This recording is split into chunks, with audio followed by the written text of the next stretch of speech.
My father spent 30 years running from a small-town church. I just found out why. My father was a hard-working man. He worked 10 or 12-hour days, 6 days a week. We barely talked. Some days I'd find him passed out on the living room couch or at the kitchen table with a beer, eyes on the newspaper, but not really seeing it. His eyes would be sad and distant, face flushed. A couple beers in, he'd get like this. He wasn't drunk, just tipsy. I wasn't neglected, not by any means, but I was never front and center in his mind, or at least that's what it felt like. That's just the kind of dad he was. But then he died.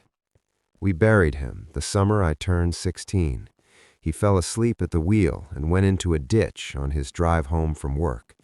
Mom was, of course, devastated. He had a whole storage unit of bits and pieces of his life, a storage unit that we couldn't afford anymore. Mom drove me out there one afternoon, a few weeks after the funeral. The stuff she wanted to save went into the trunk, boxes and boxes of stuff. We went through everything. The air was thick with dust motes. He painted in college. My father, who would sit with a 1,000-yard stare at the dinner table after a brutal day at work, had been a pretty good artist back then. There were a couple of landscapes, a few portraits of people I didn't recognize, but that my mom said were distant relatives, and half a dozen paintings of the same building, a little black church.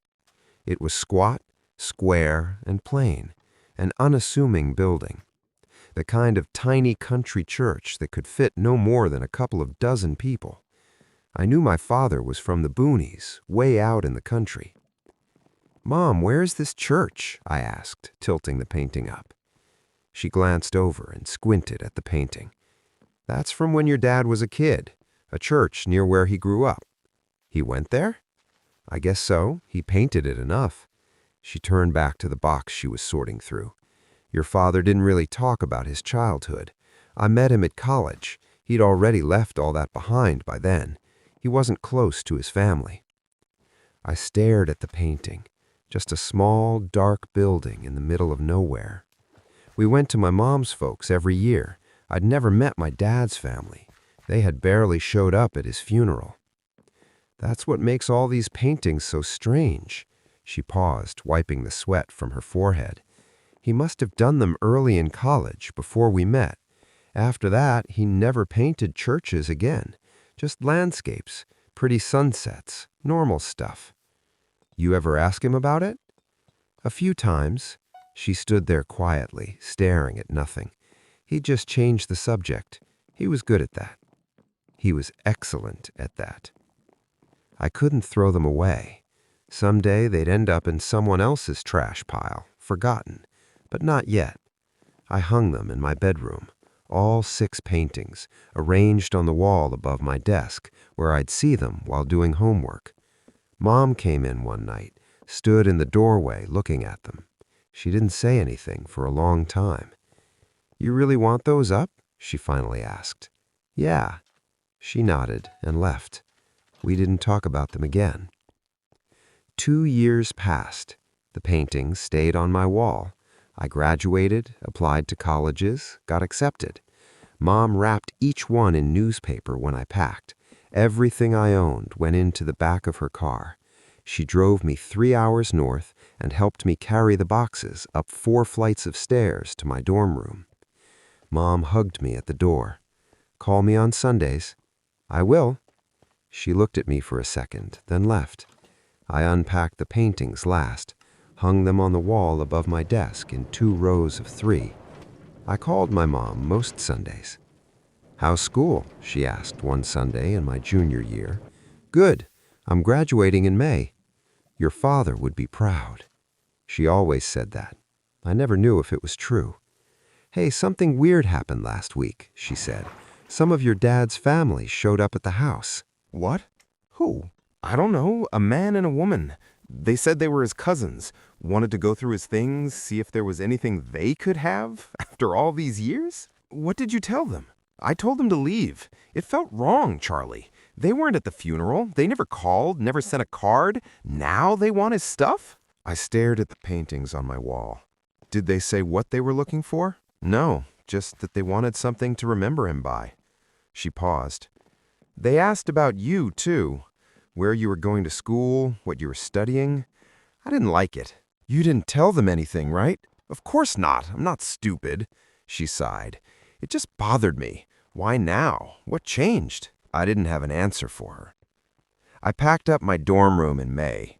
Everything fit in the back of a borrowed pickup truck. The paintings came down last.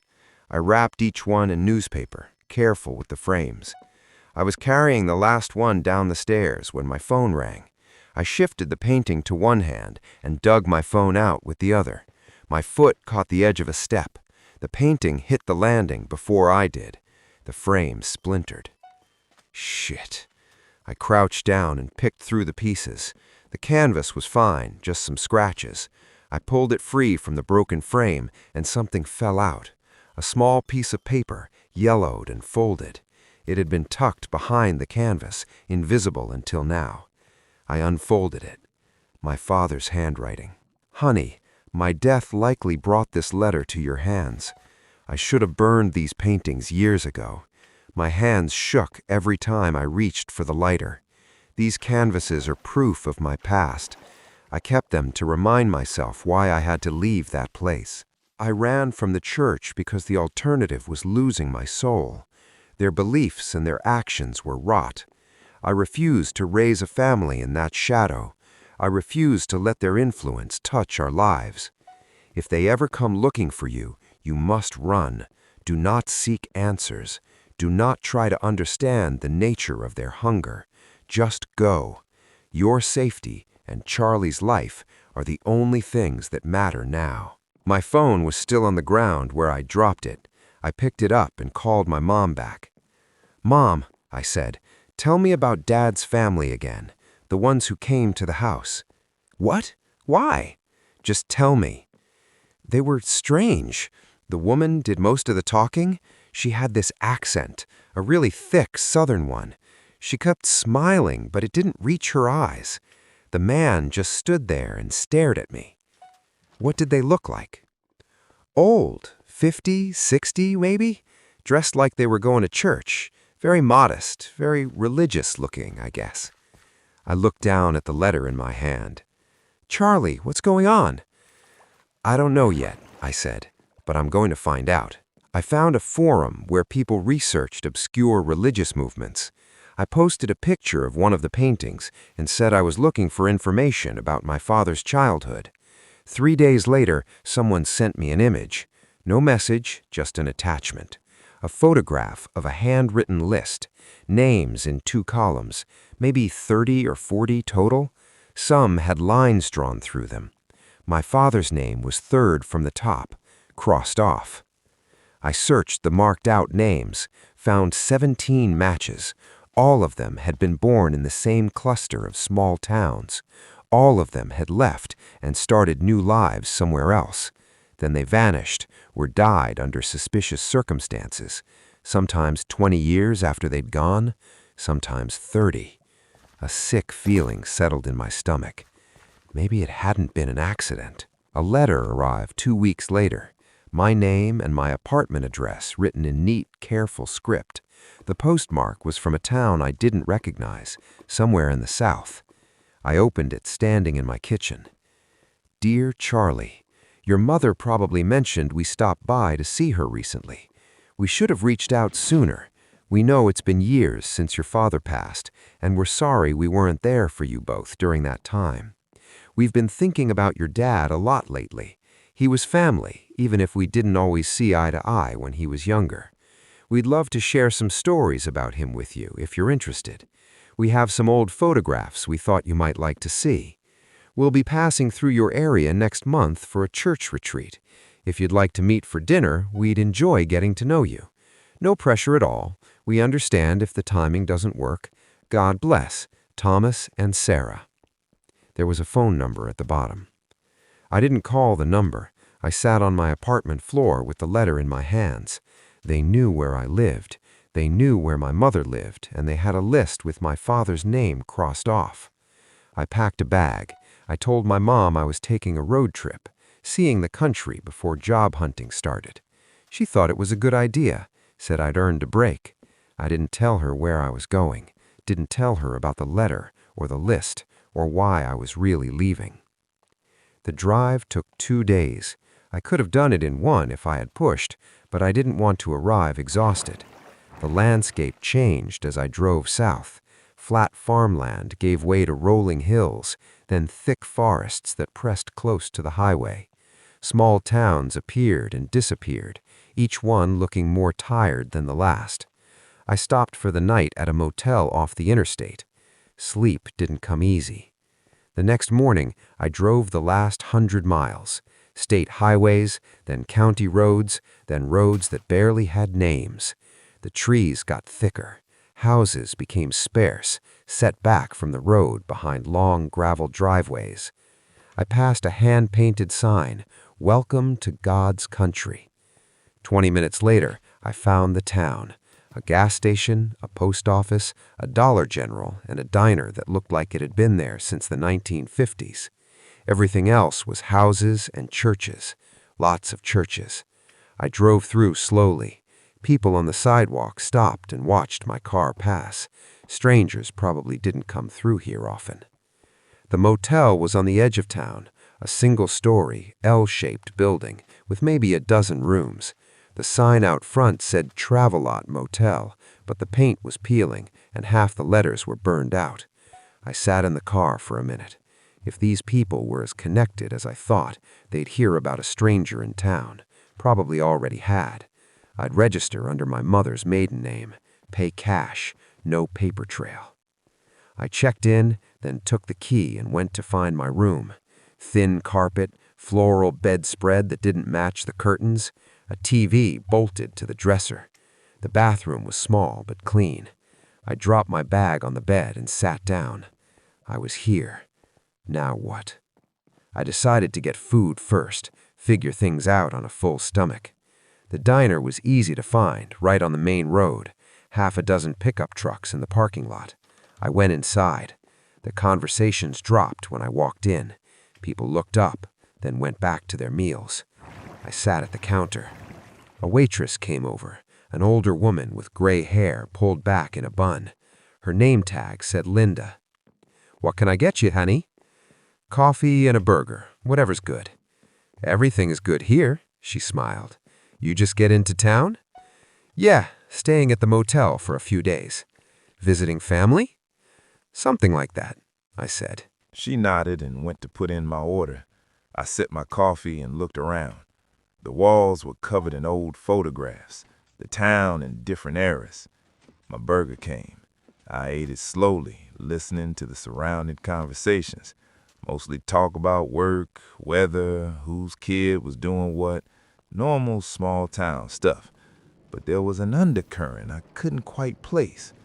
The way people's eyes would flicker toward me, then away. The way conversations seemed to pause when I shifted in my seat. I paid my bill in cash and left. Drove around for a while, getting my bearings. Eventually found the church, about 3 miles outside town. Set back from the road behind a chain-link fence, just like in my father's paintings. Small, square, black-painted wood. A gravel parking lot with weeds growing through the cracks. A hand-painted sign read, "Church at a narrow gate. Service Sun 10 and 6. I didn't stop, just drove past, slow enough to take it in. I headed back to the motel. I woke up before the alarm, showered in a tiny bathroom, and put on the closest thing I had to church clothes, dark jeans, button-down shirt. I looked at myself in the mirror. I looked like my father. Same jaw, same eyes, same way of standing with my shoulders slightly hunched. If anyone there remembered him, they'd recognize me. If someone did recognize my face, I could claim distant relation, say I was looking into family history, give myself room to back out if things felt wrong. It wasn't much of a plan, but it was something. I drove to the church at 9:30. Service started at 10.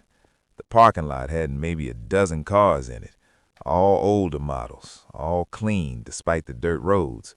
I parked at the edge and sat there for a minute, hands on the wheel. This was stupid. I should turn around, drive home, forget about all of it. The front door was propped open. I could hear singing inside, voices raised in a hymn I didn't recognize. I walked up the 3 concrete steps and went in. The interior was plain, wooden pews, maybe 15 rows, a simple pulpit at the front. No stained glass, no decorations except for a large wooden cross on the wall behind the pulpit. Maybe 20 people scattered through the pews, families mostly, few older couples, everyone dressed modestly. I was underdressed. A few heads turned as I walked in. An older man near the back gestured to the empty space beside him. I nodded and sat down. The singing continued. I didn't know the words, so I just stood there while everyone around me sang. The hymn ended, and everyone took a seat. A man at the front, middle-aged with thinning hair and a kind face, stepped up to the pulpit. "Let us pray." Everyone bowed their heads. I did the same. The prayer was long. Standard stuff about grace and mercy and walking in the light, nothing that raised any flags. When it ended, the preacher launched into a sermon about the book of Revelation, the end times, the tribulation, how the faithful would be saved and the wicked would face judgment. Halfway through, people started speaking in tongues. Just a few at first, scattered through the congregation. Nonsense syllables that rose and fell in rhythm with the preacher's words. Then more joined in. Within a minute, maybe half the room was doing it. I'd seen speaking in tongues before. It usually lasted a minute or two, then people would quiet down. This didn't stop. It built, got louder. The voices started to synchronize, falling into the same rhythm, the same cadence. It stopped sounding like random utterances and started sounding like a chant.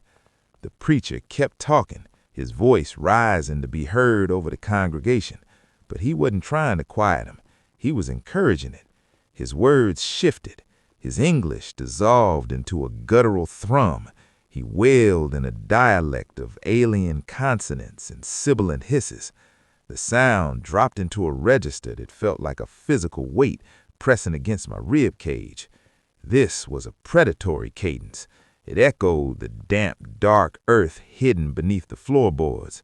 The air in the church felt thick. My head started to ache, a dull pressure behind my eyes. The woman in front of me was shaking, her hands raised, her head thrown back, her spine stiffened against the wood. A sequence of rapid glottal clicks began to pour from her throat. These were sharp, almost percussive sounds.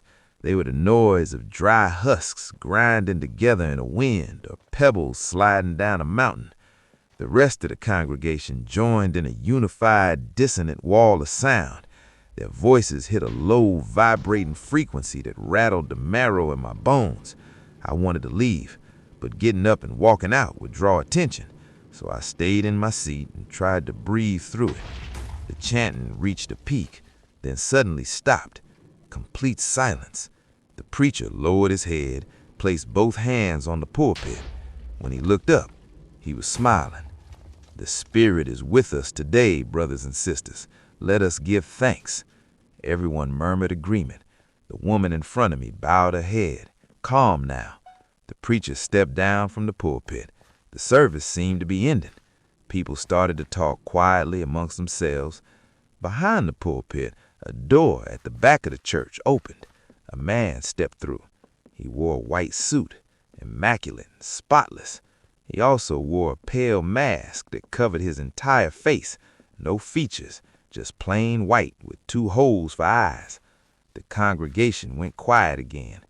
The silence changed into something reverent, expectant. The man in the mask walked slowly to the pulpit.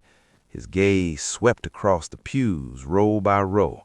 When his eyes passed over me, I felt a weight, like something pressing against my skull. "Brothers and sisters," he said. His voice was deep, southern accent thick and smooth.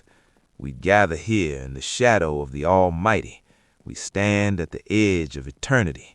The great work continues, and we are blessed to be part of it. He raised one hand. Let us give thanks for what has been provided. Let us prepare for what is to come. The congregation responded in unison. It wasn't exactly words, more like a low hum that vibrated through the building. I felt it in my chest, in my teeth. The man in the mask began to speak. It wasn't English or tongues, something stranger. The sounds were incomprehensible, syllables that didn't fit together, rhythms that made my head pound harder. I closed my eyes, tried to block it out, but closing my eyes made it worse. The vision was clearer in the dark. The chanting ended abruptly, and I opened my eyes. The man in the mask was looking directly at me. For several seconds, neither one of us moved. Then he lowered his hand and stepped back from the pulpit. He turned and walked through the door behind him. The closed with a soft click.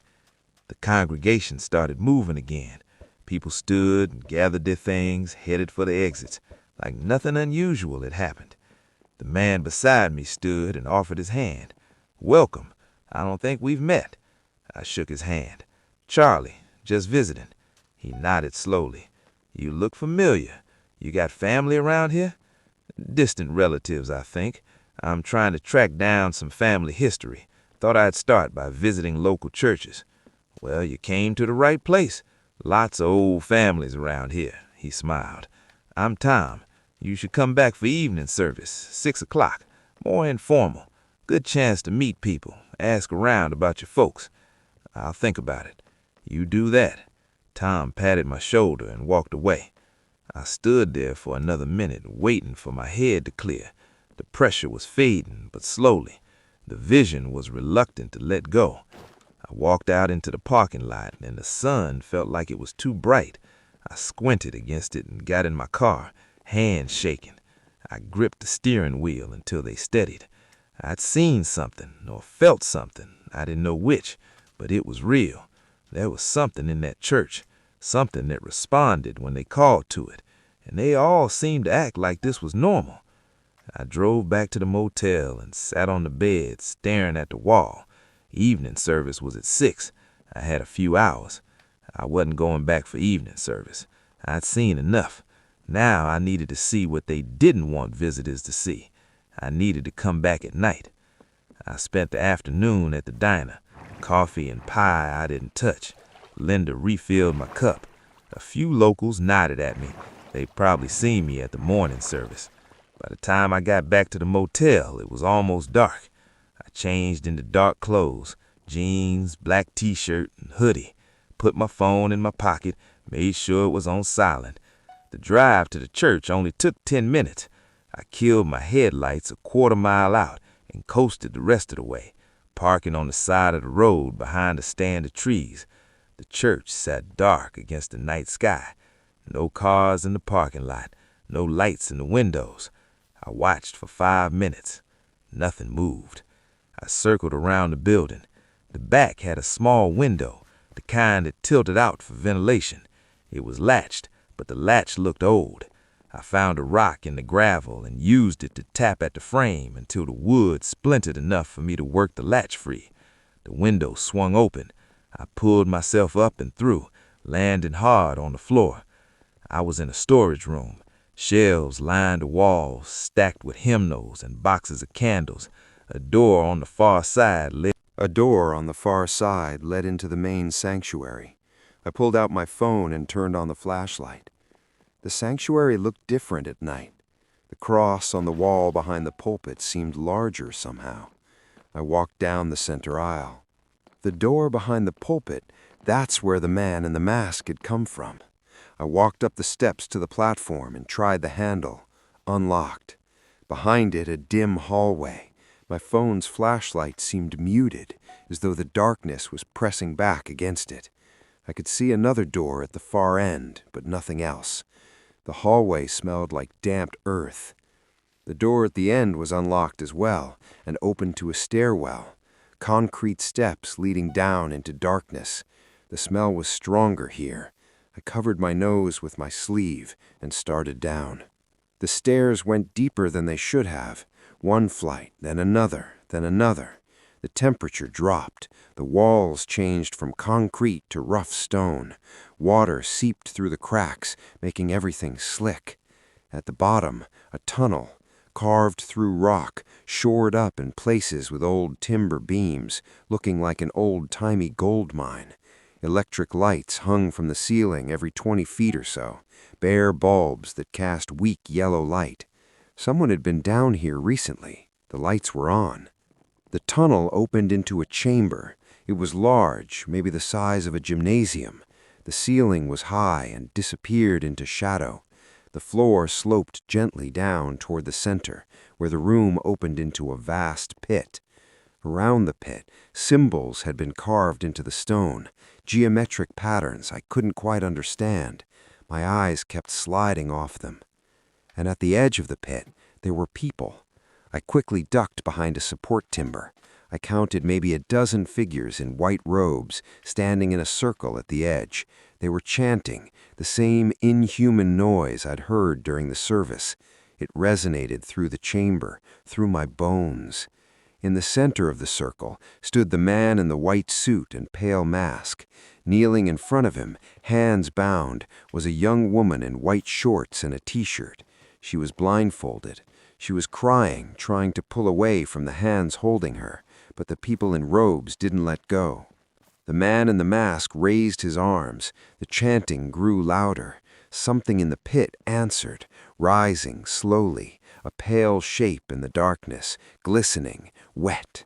My eyes tried to follow the edges of it, find where one part ended and another began, but the edges kept moving, reorganizing.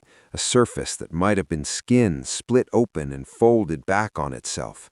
Something that looked like a milky and unfocused eye rolled to the surface before sinking back down into the mass. A cluster of what might have been tentacles emerged from a different section, flexing and curling before they were absorbed back into the whole. It was massive. What I could see peeking over the edge was just a fraction of it. The rest extended down into the pit, into depths I couldn't comprehend. Pain spiked behind my eyes. I pressed my palms against my temples. The pressure didn't help. My vision blurred at the edges. I blinked hard. The thing was still there, still rising. My teeth ached. My jaw was clenched so tight I thought something might crack. I tried to relax the muscles, but couldn't. A high-pitched ringing started in my ears. Under it, a sound like static, or wet things moving against each other. I started shaking. I felt like I was outside my body looking in.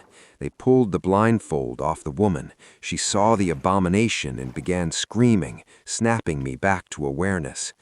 The robed figures lifted her and carried her to the edge of the pit. She fought, but there were far too many of them. They held her over the edge, suspended above the thing below, then threw her down. The thing began to descend back into the pit, taking her with it. Her screams faded as it pulled her down into the darkness, down until I couldn't hear her scream anymore. The robed figures lowered their heads. The man in the white suit stepped back from the edge, and every head turned toward me. I must have made a sound, or maybe they'd known I was there the whole time.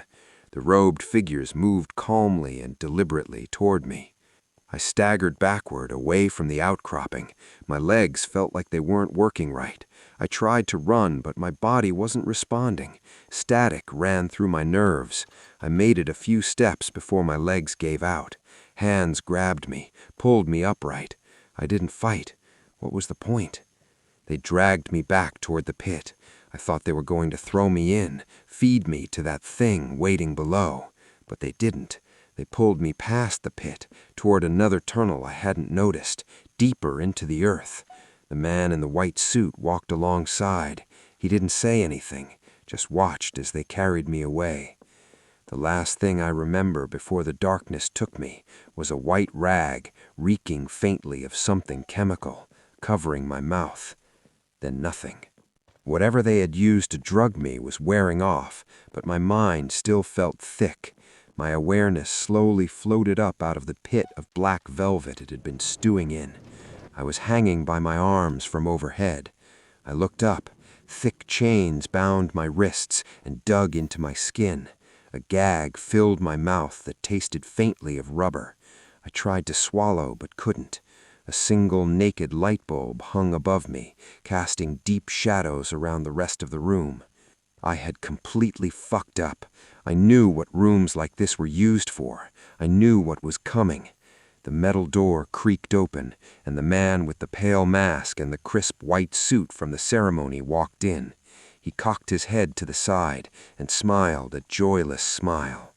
"I'm gonna break you, boy, and there's nothing you can do about it." It almost sounded ridiculous in his deep Southern accent, like I was being threatened by Colonel Sanders, but there was absolutely nothing funny about the quiet malice in his voice. He circled around me, dragging something long and thin that I couldn't quite make out across the bare floor. The anticipation made my guts feel cold and twisted. I heard the first strike whip through the air before it landed. Across my shoulders, a line of burning pain.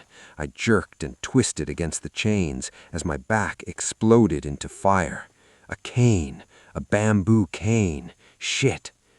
"You came here thinking you'd be the one, didn't you?" He kept circling. "The one to expose us. The one to save everyone." His voice seemed to jump around, sometimes close to my ear, sometimes behind me.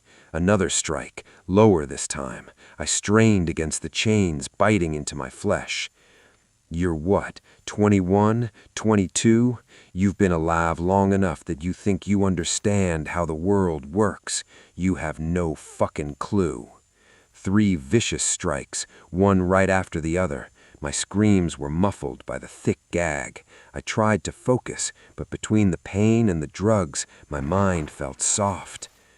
"You were careful, or at least you thought you were. Thought you'd covered your tracks." His voice stayed level, almost bored. "You thought you were smarter than the people who've been doing this for 30 fucking years." He stopped, and I heard him take a deep breath. "The arrogance of youth. You can't help it." The end of the cane tapped against my skull, once, twice. "Nobody's coming for you, and nobody knows where you are." He was in front of me now, crouching down.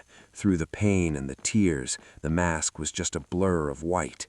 "And in a week, nobody will remember they should be looking." He stood, started circling again. "You'll understand eventually, if there's enough of you to understand anything." Time stopped meaning much after a while. They took my clothes and gave me an oversized pair of joggers and a t-shirt to wear. They'd moved me from the room with the chains to a cell, brick walls, no windows, a metal door with a slot for food, then back to the room with the chains. The cult leader would come, the cane would come out. I'd scream until my voice gave out, then scream some more. Sometimes it was the cult leader, sometimes it was others. Men in robes who didn't speak, just did what they were told. They gave me water and enough food to keep me alive, but that was it. The horror wasn't in the pain, but in the mechanical, tireless way they went about their work. They moved with the efficiency of a machine designed to harvest rather than to punish. I lost track of how many times they dragged me back to that room. The days bled together, but I'm sure it had been at least a week or more. One night, or maybe it was day, the lock clicked quietly. I braced myself for what was to come, but instead the door eased open a few inches, and I caught the flash of a blue eye and a face that looked familiar. Then footsteps faded down the corridor. I stared at it for a while. This had to be a trick, a test. They were watching to see if I'd try to run so they could punish me worse. But I was already broken. What more could they do? I pulled myself to my feet using the wall. Every movement sent fire through my back. I stepped into the hallway. The tunnel branched. I took the path that sloped upward. Figured up meant surface. Up meant out. I heard 2 voices ahead. One of them was the cult leader. I'd know that smooth southern drawl anywhere. The other voice was unfamiliar, pleading. I followed the sound. The tunnel opened into the chamber with the pit, the same place I'd watched them feed the woman to that thing. Only 2 people this time, just the man in the white suit standing at the edge of the pit, and another man on his knees in front of him. The kneeling man was older, maybe 50, with my father's eyes, my father's face. I knew it without being told. This was the person who'd sent me the list. This was family. The cult leader had a gun. He was talking, his voice calm and measured, explaining something to the man on the ground. I couldn't make out the words. Then he raised the gun and fired. The sound echoed through the chamber. My distant relative fell forward, clutching his chest. I ran at him, my legs barely working. I stumbled once, caught myself, kept going. The cult leader heard me at the last second, started to turn. I tackled him with all the strength I could manage. My shoulder drove into his ribs, and he went over the edge. For a split second, I thought I was going down with him. My momentum carried me forward, my feet skidding on the damp cavern floor. Then I caught my balance before I went over too. He fell, the pale mask coming loose and drifting away from his face. Just an old man, white hair, deep wrinkles, eyes wide with terror. His white suit bright against the darkness below. He didn't scream, or if he did, I couldn't hear it over the sound of the cyclopean shifting of weight within the gloom. A rhythmic, wet grinding of cartilage and bone rising to meet him. I staggered over to the man laying on the ground.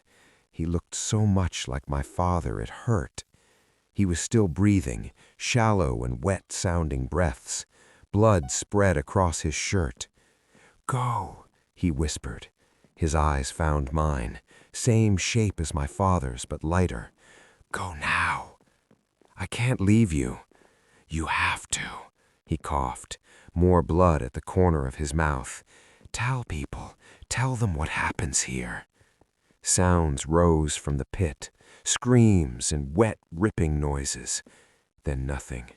He fumbled at his pocket, pulling out keys, and pressed them into my palm. "My car, blue Ford, parking lot, clothes, wallet, phone, everything you came here with is in the trunk. Come with me." "Can't." His breathing was getting worse. "I'm sorry about your father, about all of it. I should have." Another cough. "Should have done this years ago." "What's your name?" He smiled, blood staining his teeth. "Daniel." "I'm Charlie." "I know." His eyes started to close. "Run, Charlie." I ran back through the tunnels, up the stairs. I burst through the door behind the pulpit into the church sanctuary. Early morning light came through the windows. The front door was locked from the inside. I flipped the bolt and ran outside. The parking lot was empty except for a few cars. A blue Ford, 20 years old, rusted around the edges. I got my stuff out of the trunk and started driving. I didn't know where I was going at first, just away, but after an hour I realized I was heading north, toward home, toward my mother.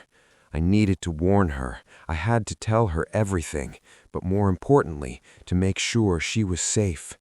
I drove for hours. I stopped once at a gas station and used the bathroom to wash the worst of the blood off. The clerk stared at me but didn't say anything. Once I was back on the road, I tried to call my mother 3 times.